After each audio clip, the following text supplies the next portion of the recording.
This is DC Danton Crow Crusader. This is the 21st, Saturday. It's -3 out. Our little seagulls are very hungry. Looks like the pigeons are here. I don't know what they're eating over there. I don't know. Hopefully it's nothing. It could be leftover grain from yesterday. So we'll see. Everything's very frozen. I couldn't post the videos from yesterday because a woman came on the field and I thought she was going to attack me, but actually she was asking me advice. She had thrown some food down on the field here for the birds, and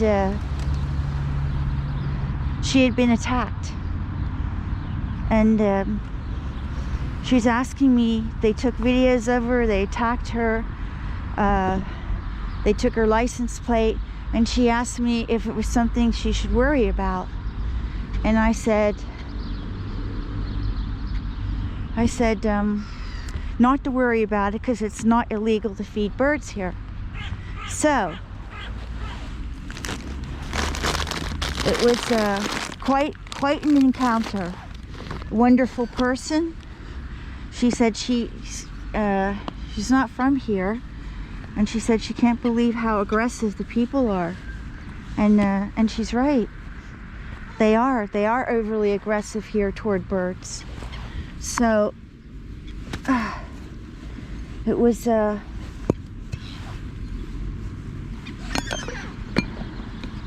quite an encounter.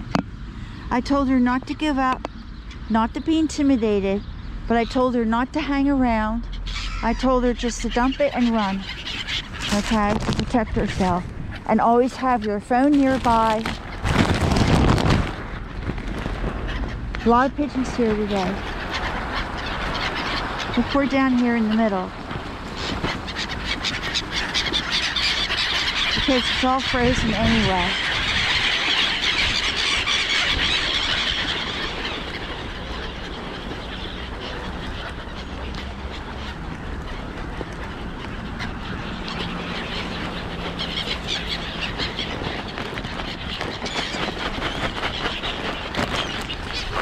So, we have a number of gulls here, and we have our pigeons, and we have our crows, but I don't see any Seymour.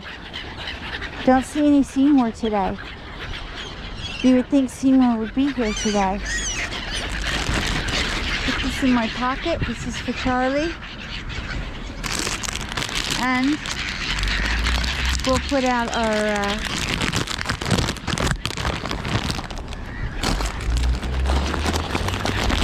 peanuts here.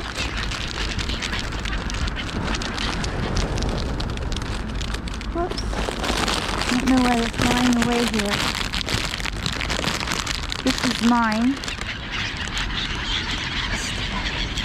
Got into the bag by accident. But it is cold. It's cold for our little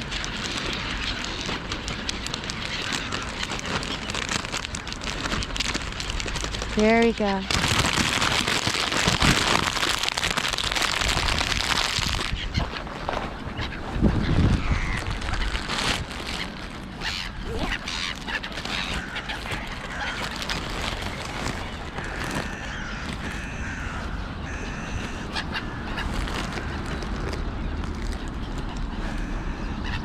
There, you got it.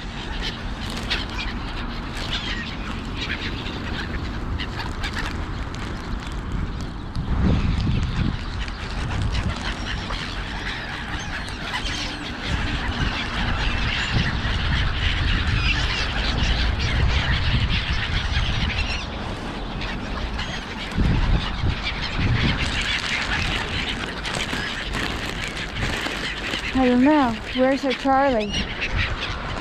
There's our little Charlie. Maybe Charlie will come to the car today. We'll see. Oh, it's slippery out here. So I couldn't post that video because she was on my video and she asked me not to. But it was quite an encounter. I'm not the only one being attacked. Oh, there's Seymour. Seymour did show up. He got himself a grain ball. Well, he had a grain ball in his mouth. Oh, he got it. He got it in his throat. There's plenty of peanuts on this field here. Birds are a little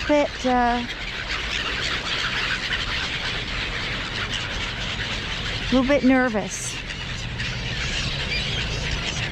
Or a wrapper. Take that away. Because I'm always picking up trash here. I couldn't get Miele. I was supposed to head to the doctor today, and I still have to go because now I got to pick up the antibiotics. He can't get a needle. I'll have to give it to him by tablet. And since I had success feeding him with the syringe all day yesterday, he's starting to recuperate. He's starting to eat. He's still not drinking water, so I'll have to give him water with the syringe starting today. But the little bugger found a new hiding place underneath the china closet. And really, I can't believe he can fit underneath there, but he's lost so much weight that in the last week. He lost a whole kilo, which is a lot. The poor little bugger only, it weighs 4.5 kilos. So, yeah, that's a lot. It's a lot in a week. So, yeah, it's just, you know, force feeding him wasn't a happy thing to do, but I had to do it. Once cat loses his appetite, his organs don't work right, and then you're in real big trouble. So he had an infusion on Thursday. So we were there with him on Thursday. So I started feeding him all day Friday. And the only thing he's not doing is drinking water, but he's starting to eat slowly on his own. Not much. A little teaspoon here, a teaspoon there, but it is making a difference. And he actually started eating a little bit of kibble. So he's on the mend, and he's got some appetite. So now I just have to get the water in him. But yeah, I can't get him from underneath the china closet. There's no way, unless I take a stick and poke at him, and I'm not going to do that. I'm just not.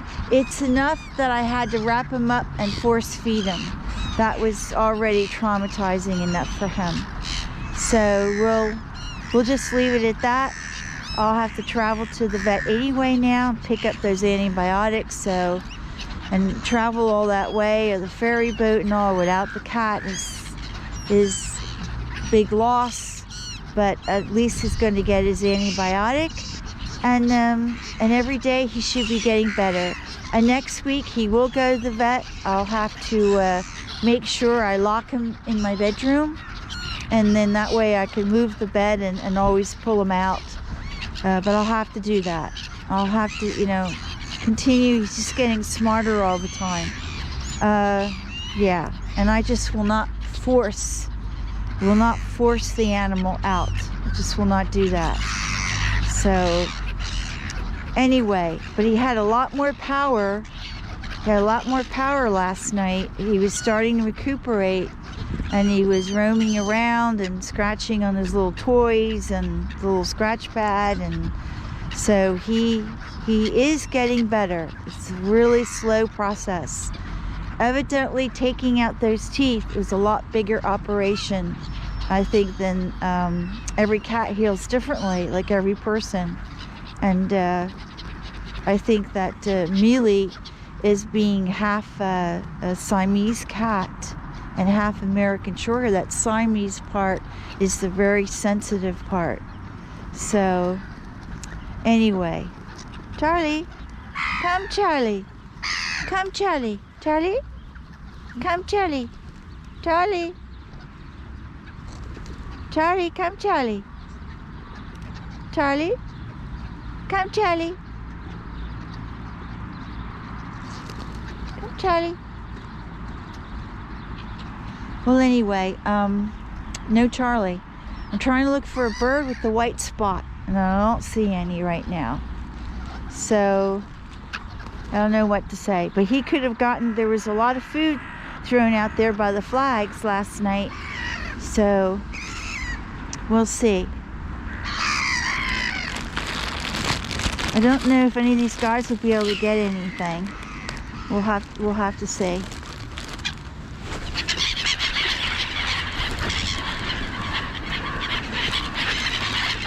There we go.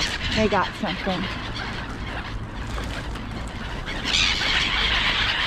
It's very difficult. Very difficult. Because gulls are so incredibly fast.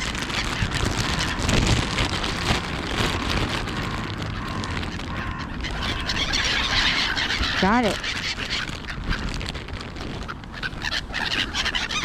No, he didn't get it. No, he still didn't get it. Nope. Too slow. My little crow's too slow here. Gotta get closer. Gotta get closer. Got it. That time he got it. Okay, we're gonna get on our way now.